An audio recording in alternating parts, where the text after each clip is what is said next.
in some areas where you've got a lot of specialists, you might operate a pretty narrow scope of what family practice can entail.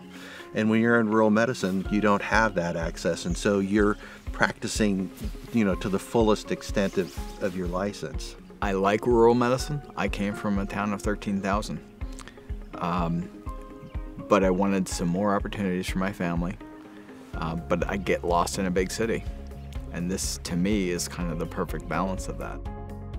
Yeah, I grew up in the Bay Area, actually did my graduate school in the Bay Area as well, and came up here for a preceptorship rotation while I was still in school.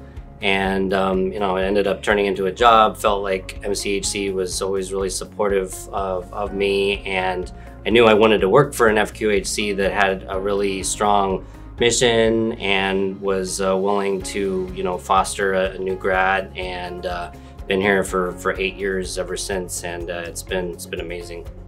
With the doctor shortage we have in the country right now, people are used to doctors cycling in and out, and they find that very disturbing. And I find it disturbing too. I like being involved in my patient's life. It matters to me that I matter to them. I've been here 9.5 years now and built some really good, strong relationships. Really feel like I've made some positive impact on people's health. I think there's several things about working here that are attractive to mental health therapists. The first is that you can see your patient, do your note, and go home. There's not any after hours on call or things that sometimes go along with the behavioral health profession. For us, the patient comes in, we do a brief assessment, and if we determine that they could benefit from treatment, we can start treatment right away without those delays in care. One of the things I really like about working here is all of the providers work well together. We are there for one another, whether it's in consultation, we work in the operating room together. At any time of the day or night, we can call each other and ask for advice and ask for help, and there's never a hesitation to come and help. The organization itself, I think, is perfectly sized. We're big enough where we can take risks, we can try some new ideas or ventures without really hurting the bottom line. But we're also small enough where I can go knock on the CEO's door and say, hey, I've got this idea, let's talk about this new concept or this new approach I want to do. It's big enough where if you want to be involved in leadership, you can have a direct impact on patient care or the direction of the clinic that we take. But we're also big enough where you don't have to. You can see patients and make your impact there. That kind of size creates a kind of a family atmosphere. I spend a lot of time with the same group of people day in and day out, and over the years it's really created pretty strong personal bonds with a lot of my coworkers, which is really rewarding. It's something that I look forward to when I come to work. This is almost a one-stop shop as far as we have medical care, we have dental care, we have women's health, we have behavioral health, we have some specialty care like psychiatry and podiatry and chiropractic. There's just a lot of services that we offer that people are often surprised to find out that we have all that here, especially in a small rural area. Here, when we see patients, we also share patients. So when we are at our desk looking and discussing patients, there's a lot of information that goes back and forth. So there is a lot of scope of improvement, and there's a lot of scope in discussing what we learn and going from there, We develop every single day, we grow. For providers, we look all over, including the H-1B category visa holders, as well as people who are nationals here. When I first came to this area, the beauty of it just really struck me. The sky was so blue, and there were hills and clean air, and that kind of small town feel that I was looking for as a place to raise a family.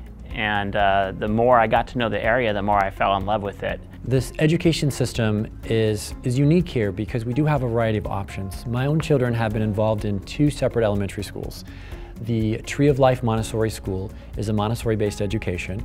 It's K through 6, and so Montessori is very unique because it really values hands-on learning and peer-directed learning with teachers as guides. 3 of my children have gone through that system. My youngest 2 were admitted into the dual Spanish immersion program at the Grace Hudson Elementary School. That's been beneficial because I've valued them learning Spanish. They're now in 1st grade together, and both of them are doing a very good job learning and making new friends at school. In the junior high, my children went into Redwood Academy, which is another charter school in our area, which has won quite a few awards for their academic achievements for their student. My son is now a high school student, and he's at Ukiah High School because he transferred there because he loves athletics and he wants to play soccer and run cross country, and those opportunities were available at Ukiah High School. If you were really into the outdoors and you really like to spend time camping, you like to spend time off-roading, you like to spend time on the rivers, fishing, I mean, there is so much to do here. You know, as a medical care provider, it's important to be heard because you're the one, you know, taking care of the patients directly. In a lot of organizations, sadly, nowadays in medicine, that direct communication may not be there. Like, you have to kind of go through, you know, formal steps to be heard, basically. And MCHC has always been very approachable and teamwork centered. Burnout and mental well-being and physical well-being is a huge part in why people are leaving the field right now. So to have that balance is really, it's important. Provider burnout is at a historic high. So I think it's vital that we make sure that people are getting out of here at the end of the day. And I'm glad to be able to live in a community where there's options for them to have some releases outside of work and to get out. There's, you know, parks and golfing and hiking and all of those things that can be, you know, just an opportunity for them to recharge. But mostly it's about providing the right environment so that people feel satisfied at work, that they feel like their work is really adding value, and they feel fulfilled and purpose-filled. And I think those things all add to our well-being and our mental state as we go through life.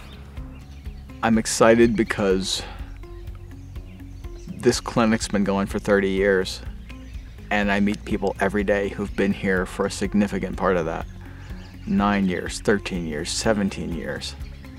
You know, in all kinds of economic conditions and pandemics and everything else, and they are here for the long haul. They are taking care of their neighbors. That you can't get everywhere. You know, it's true. Every employee that we have is here to take care of people, to save lives. And it doesn't matter whether they're sweeping the floor or trimming the bushes outside. Those things demonstrate to the patient that walks in that we take good care of our things and we will take good care of you. So I think it's really a lot about being part of something bigger than yourself.